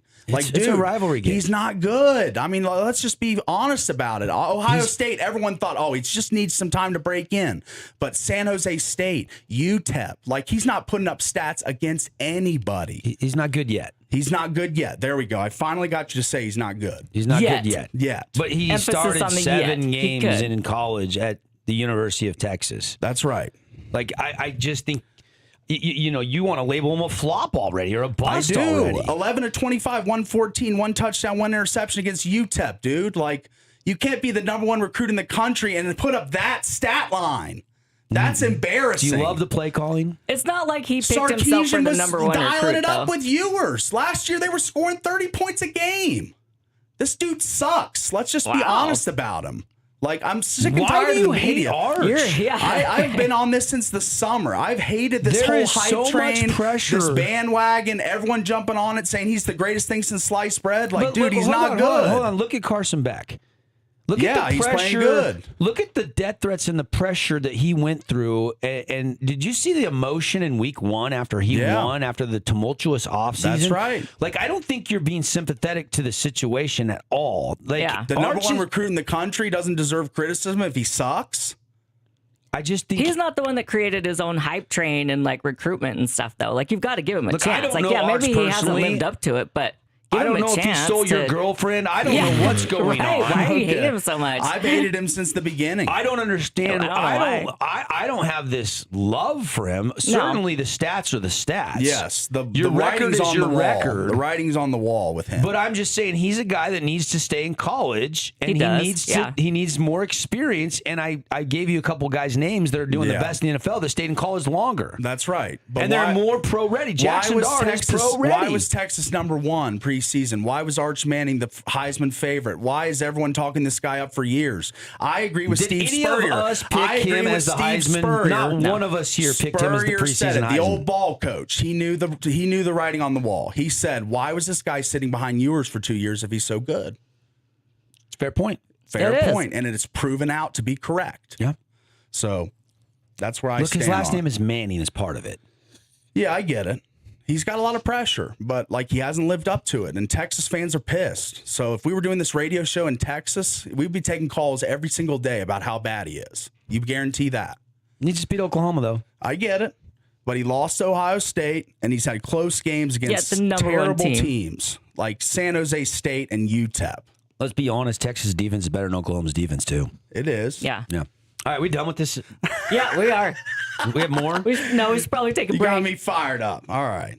I was just trying to tell you that experience in staying in college, I think, is more beneficial Valuable, than you think. yeah. There's like, guess who had the most college starts?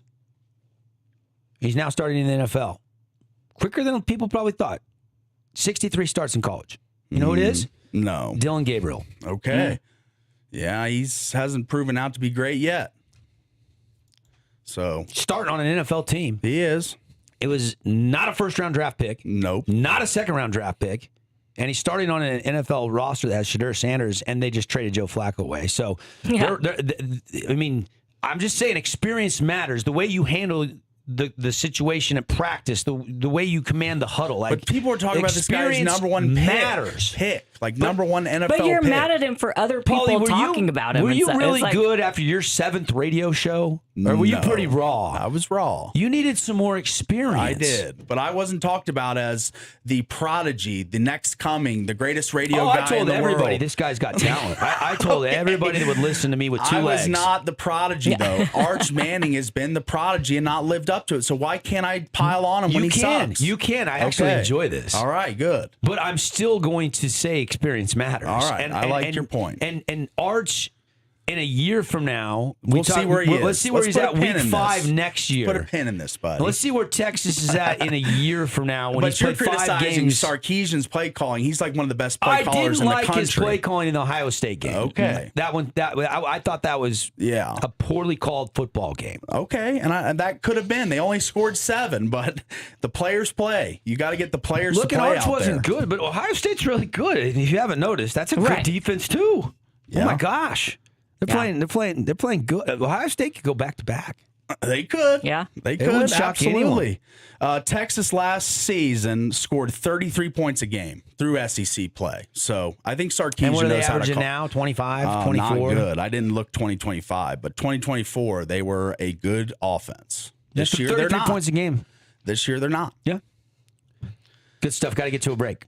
Woo! Paulie fired up on a rainy Wednesday morning on the Fan Sports Network. Sorry, Manning family. I don't know what you did to Paul. Yeah, but sorry, Manning better family. send him some chocolates in the That's mail. right. Yeah. Soften them up a little bit.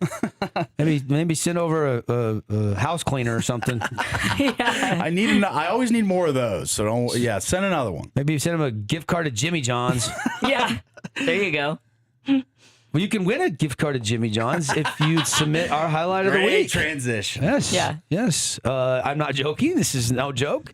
If you have a local sports highlight you catch on video anywhere around town, any sport, action sports included, we want your clip. If we choose it, use it on our social. We're going to give you $100 to Jimmy John's just for sending us that clip. You can do it right on our website, thefansportsnetwork.com. Keep those videos coming in. We had a really cool JV clip.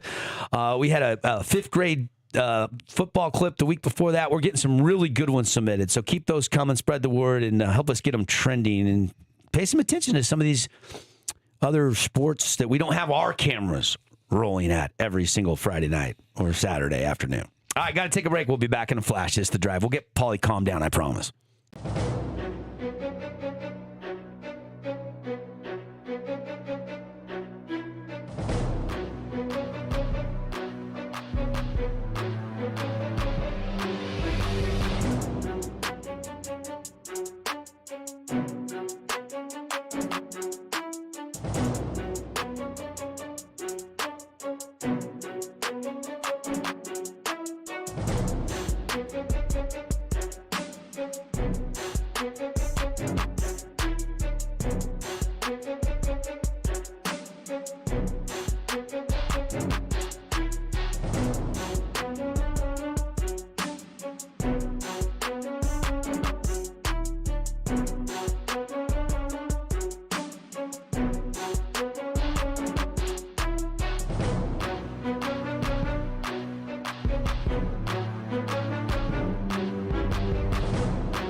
Back inside the Findlay Hyundai Studios. Hey, 0% on the Tucson at Findlay Hyundai, the 2025 Tucson. 0%. You pay no interest for up to 60 months. So you got 5 years to pay that off. You will save thousands over those 5 years on a brand new SUV from Findlay Hyundai, the Tucson 0%.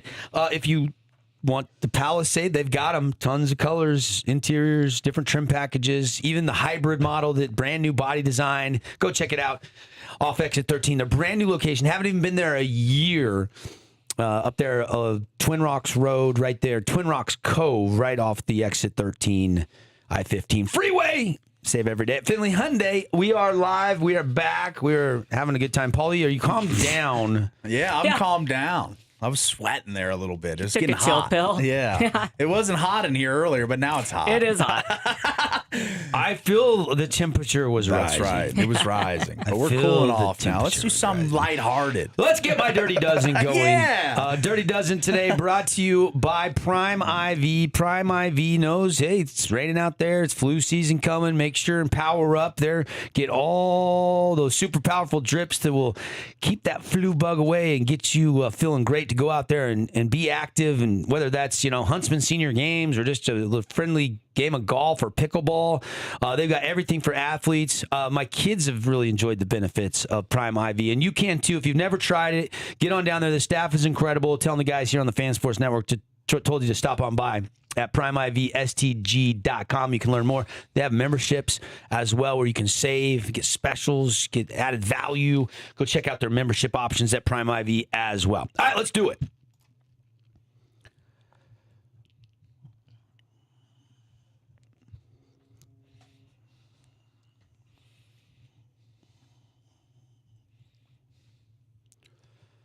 Woo, buddy! Here we go! This is my favorite segment of the week. Paulie's going to shred my Dirty Dozen. Yeah. He's always shoot going to, holes he in always it. finds one that he completely I'm gonna disagrees I'm gonna with. needle you on one. Yeah, here we go.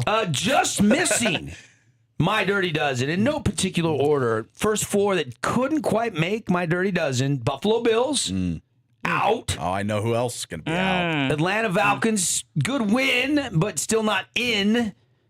New England Patriots, oh so close to making my 4-2, but beating the Saints. Impressive.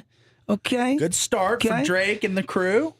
Chargers didn't make my Dirty Dozen this week either. Okay. Although that Vidal is the hottest fantasy pickup out there, Yeah, the running is. back with He's- Mario Hampton out a couple more weeks. Boston was shrewd and got him in our league and shredded me. Oh, yeah. Oh, yeah. Yep. No, I saw that. All right, let's get to who is in this week's Dirty Dozen. All right, kicking it off with the San Francisco 49ers. They fall down. I had them all the way up to, I think, 6 last week. They drop all the way down to 12, losing to the Tampa Bay Bucks.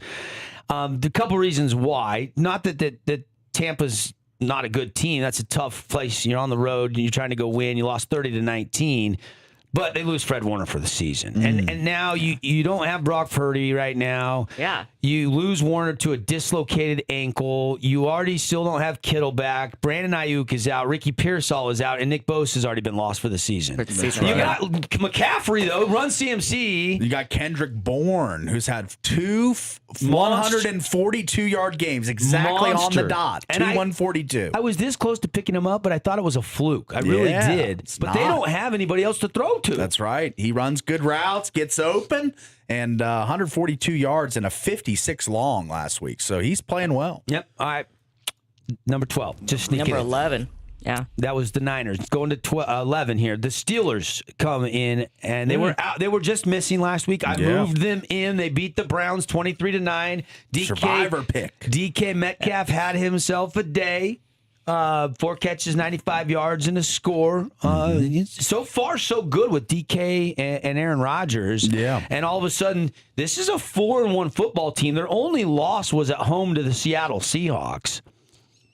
And it was a close game. It was. Really close game. Could have went either way. They had that gaff in the kick return game that really kind of screwed them. Kind of changed the momentum in that. That's right. That game. Weird play, wasn't it? It was. Yeah. A rookie mistake. It was. Yeah. It was just kind of, I think it was Caleb Johnson, the rookie running back. Yeah. Yep. But look, Steelers fighting their way back into the power rankings at Looking good. 4-1. You got any bone to pick with them at 11? No, I think they're good at 11. I think they got the Bengals this week. So that's the Thursday night game on Prime. So we'll see them tomorrow playing against the Bungles, and I think they'll move to 5-1. So Yeah. this is a good pick here. Tomlin seems like he's back, and Rodgers, I mean, the touchdown pass to DK was perfect. It was just beautiful. Yeah. He still got it, man. We got At two his 40-year-old quarterbacks going at it on Thursday Joe night. Flacco on a Thursday Yes. night taking on old man Aaron Rodgers. That's right. It's the battle of the older guys. Battle. I like this. We call that the deep blue battle. The battle of the nursing home. The icy hot showdown. yeah. Exactly. Yeah.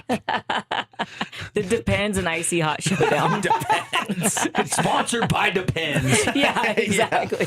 All right, moving on. Okay. Number 10. Down from number 5, down 5 spots, the Jacksonville Jaguars. No. They lose to the Seattle Seahawks.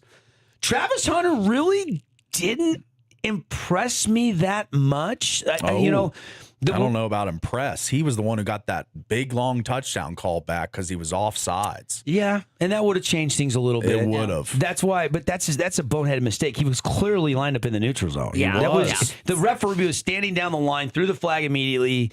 And I saw the next play. He was like checking with the ref like multiple times, kind of pissy Yeah, about I it. know. Like Travis Hunter still got a lot to learn, maturity wise, growth wise. They moved up to took him at number 2. They did. They And invested a so lot of draft far, equity. the reward hasn't really. Brian Thomas has been a better weapon. He's played 241 offensive snaps, 203 defensive snaps. He's averaging 6 fantasy points a game, 212th in the league for the number 2 pick. He's got 20 catches for 197 yards and no touchdowns. Okay? Yeah, that's concerning. Like, he lined up off sides. That illustrates my point, and took a touchdown pass away from Brian Thomas Jr. Yeah, Yeah. that's right. It wasn't his touchdown. It was Brian Thomas Jr.'s touchdown. It would have was. changed the whole complexion of the game. Yeah. So I dropped Jacksonville down. I still don't have a problem with Hunter. I'm not labeling him a bust in any way, shape. I'm just saying the returns haven't really been there for what you would thought you would have gotten when you moved up to get him. You were so confident in what you gave up and move up to number 2 and take him. And I don't know that Travis Hunter has been a game changer yet. There's been other guys that have kind of stepped up and been more important than Hunter so far for Jacksonville, in my opinion. Yeah, and they need more from Brian Thomas Jr. I mean, he's only got 334 they need more yards. from their offensive line. I mean, Trevor Lawrence is not the most mobile quarterback. Seattle but sacked him 8 times. Thomas was a 1,100-yard, 11 touchdown receiver a year ago. This year, 1 touchdown, 334 yards. 334 yards is good for 27th in the league. Yeah. He has not been elite this year. Well, and you thought with him and Hunter, it'd be tougher to Yeah, defend, and they would be more that's right. dynamic, and that's not necessarily been the case. Hasn't been the case. 12 points at home. Yeah. Yeah. You just Bad saw loss. Tampa hang 38 on Seattle. Yeah, and they just they saw fixed their that win defense against in the a week. Chiefs. Did Seattle fix their defense in a week on the road? Maybe. I mean, I think that everyone was high after the Chiefs win. I think the Jaguars had everyone on notice. They're 4-1. They just beat the Chiefs on Monday Night Football. And then they go out, and I know Seattle's a good team, but that was a dud from Jacksonville. 12 points at home. I mean, you got to do better than that. Yeah. So. Yeah. All right, moving on. Number 9. I had them just at 12 last week. I'm gonna bump the Seahawks back up into the top 10. I'm gonna put them at number 9 now. 4-2. They've got some really good wins, and their losses are San Francisco and Tampa Bay. Okay, and they played San Francisco week 1 where they were probably the healthiest that they will be all season, and probably should have won that game but let it slip away. So look, Seattle's 4-2. Kevin O'Connell wasn't the only reason Sam Darnold played well last year. Sam Darnold's just better. He's just a lot better quarterback than he was when he was drafted and he was with the New York Jets. Yeah, he And is. he's got better coaching lately, and it's propelled him forward. And he's got a star in the making in Jackson Smith and Jigba, who is leading the NFL in receiving. So, best average completion yardage-wise by over a yard is Sam Darnold. Like, he is delivering the ball on time, on the money. Barner's got 3 touchdowns. Charbonnet and Walker are both kind of sharing the workload. It's tough for fantasy, but they're both, and they really didn't run the ball that good in Jacksonville. They were very, very minuscule rushing numbers. And look, Sam Darnold is 36th in fantasy scoring in normal point leagues. And he was drafted 163rd on average. Like Sam Darnold was a late draft pick in fantasy, and he's been the 36th best player in all of the NFL this year. Like, and a new team that was supposed to be running the ball and playing and hanging their hat on the defense. So I'm very happy with Seattle at number 9. I feel rock solid about them at 9. I look at who they've played. Yes, they've got some big division games looming with the Rams and the Cardinals, and they'll have to play the 49ers again. But the loss to the Niners was when the 49ers were absolutely at their most full strength, and they will not be that healthy again this year. It's just impossible. Yeah. Bosa got hurt in that game. Warner's now out after last Sunday, so it doesn't look good for San Francisco and the injuries. I think Seattle and LA are going to have a fist fight for this division. It's going to be very fun to see how it goes down the stretch. All right, moving on. Number 8. I could spend all show on the Seahawks at number 9. All right, this is where I drop the Philadelphia Eagles to. All the way down, I had them at 3. They lost to the Giants. I'm dropping them to 8. And look, I know there's been the rumor mill and A.J. Brown's not happy, and then they try to force feed the ball, and that doesn't work out. But you lost to Jackson Dart and Cam Scatterbo. You lost to the Giants. You're the defending Super Bowl champs. You lost to them in prime time, and you lost to them badly. Yeah. You got out-coached, which Dayball hasn't been out-coaching anybody. You got out-physical. You got out-youthed. You got punched in the mouth and couldn't respond. That is not what anybody expected in that game. And I took notice, and I dropped them clear down to number 8. Now, we're going to see what they do in a bounce back. They got the Vikings. They are only like 1.5-point favorites, 2-point favorites against the Vikings right now after losing to the Giants. So I'm very interested in seeing how the Eagles respond. I got the Eagles at number 8. Nice. Number 7. Broncos here, 4-2 team. You know, I have them up I would have had them at 10 last week. I got them up a couple spots, and I love their defense. Why do I have Broncos at 7? I love their defense. Yeah. They're overseas, and they won with defense. Bo Nix threw 1 touchdown pass to a backup tight end in that game. It was an ugly game. If you didn't get up and watch it, you probably saved yourself, some Z's. You're probably caught up on your sleep and you didn't miss a thing. They've got the Giants now.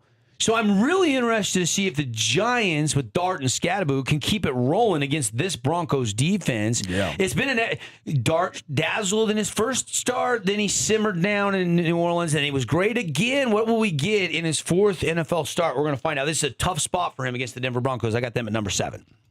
Number 6. Lions here. I know. I had them 1. I'm dropping them down here. They lost to the Chiefs. It really wasn't that close. I didn't think they played well. Maybe it was a little too early to put them at 1. And here we go at number 6. Probably a little bit more accurate. They're going to do some nice things, and they're going to have some losses. So I got Detroit here at number 6. Number 5. Chiefs at 5. Chiefs at 5 for me here. I know they're only 3-3, Paulie, but are you buying the Chiefs right now? Yeah, kind of. You got to. They just beat the Lions. Yeah, had some really good wins. And look, Mahomes seems back. The stats are back. The passing. Chiefs have won 3 of their last 4. Mahomes in those 3 of 4 wins has thrown for over 1,000 yards. He's rushed for over 100. He's got 11 touchdowns. He's got 9 passing and 2 rushing in the last 4 games and 1 interception. Yeah. So I like the Chiefs a lot. They're 3-3. I got them rock solid at number 5, even though the record. Number 4. Green Bay here for me, 3-1-1. They had the tie, remember, to the Dallas Cowboys. I got Green Bay here at number 4. They got the Cardinals on the road on Sunday. No Kyler Murray, although Brissett played pretty well. He did. I would expect Green Bay to be 7-point favorites in that game and win that game, though, and stay in the top 5. I got Green Bay at number 4. Number 3. The Indianapolis Colts have reached a new high. This is the highest I have had them. They are now 5-1. Indianapolis is off to their best start since 2009 because of who? Daniel Jones and Jonathan Taylor. These 2 guys are tearing it up. They are tearing it up. They beat the Cardinals, put up 31 points. I got the Colts at number 3. Number 2. By the way, Colts Chargers this week. Almost a pick 'em. Going to be another stiff test for the Colts. I got the Rams at 2. At 2. Okay. They just find ways. Nakua had a 4th lowest output. but hurt, came back. McVay said he's questionable for the game against Jacksonville. They got the Jags this week. It's a 7:30 a.m. Mountain game over the pond again. So Rams, Jags. Two of my teams in the Dirty Dozen. Jags is heading south. Rams are heading north. Will that trend continue? I guess we'll find out when they meet early Sunday morning. And at number one. Number 1. The Fighting Baker Mayfields take the top spot. They beat the 49ers 30-19, and Baker, MVP. Look, I was very impressed with their win in Seattle. Watched every second of that game. Very impressed. Watched some of the red zone coverage of this game against San Francisco. San Francisco fighting down a bunch of dudes, and they beat them 30-19. And Baker Mayfield, another guy that was drafted, average draft position in fantasy, Paulie, 77. Yeah. 77. He's 11th in fantasy scoring right now. Almost top 10 of all guys in the NFL for fantasy purposes. Baker Mayfield in the MVP lead right now, ahead of Josh Allen. All right. After like that. last week. I got Tampa Bay at number 1. Didn't think I'd have Tampa Bay October 15th at the top spot, but I do. All right, got to take a break. We'll be back in a flash. It's The Drive.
Oh, yeah. Welcome back, everybody. Man, I went way too long on my Dirty Dozen, so we are up against the clock. But Mariners tonight at 6:08 to be exact. George Kirby for the Mariners, Bieber for the Blue Jays. You know I'll be watching. We'll be talking about it tomorrow on the show. You guys have a great day. Thanks, as always, for making us part of your day here on the Fan Sports Network. We'll see you tomorrow.